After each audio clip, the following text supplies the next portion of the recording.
কিঞ্জল শ্যামলীর বিয়ে এই বিষয়ে আরো বিস্তারিত জানতে ভিডিওটি না টেনে দেখতে থাকুন লাইক দিয়ে শেষ পর্যন্ত। জি বাংলার অত্যন্ত জনপ্রিয় সিরিয়াল কোন গোপনে মন ভেসেছে ধারাবাহিকের গল্পে এসেছে নতুন মোড়, আবারও নতুন রূপে ফিরে এসেছে আমাদের কিঞ্জল। কোন গোপনে মন ভেসেছে ধারাবাহিকে যে কিঞ্জল অভিনয় করত তাকে অবশ্য পাল্টে দেওয়া হয়েছে।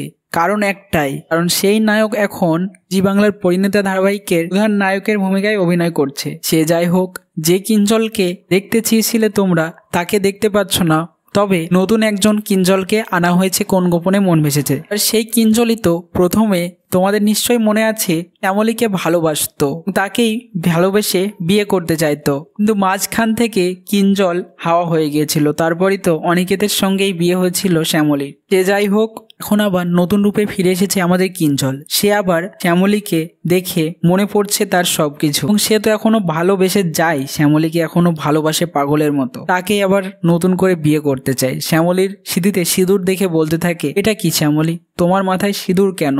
তোমার বিয়ে তো শুধুমাত্র আমার সঙ্গে হওয়ার কথা ছিল, কারণ আমি যে তোমাকে খুব ভালোবাসি। এই ভেবেই না সে আবার শ্যামলীর সঙ্গে জোর করে বিয়ে করতে না বসে যায়। আমার তো সেটাই মনে হচ্ছে, পাগলের মতো হয়তো বিয়ে করতে চাইবে শ্যামলীকে, কিন্তু অনিকেত মাঝখান থেকে বিয়েটা ভেঙে দেবে। এই মুহূর্তে দাঁড়িয়ে কার কার ভালো লাগছে কোন গোপনে মন ভেসেছে কমেন্টসে জানিয়ে এখনই সাবস্ক্রাইব করে নাও আমাদের ইউটিউব চ্যানেল। ধন্যবাদ সবাই।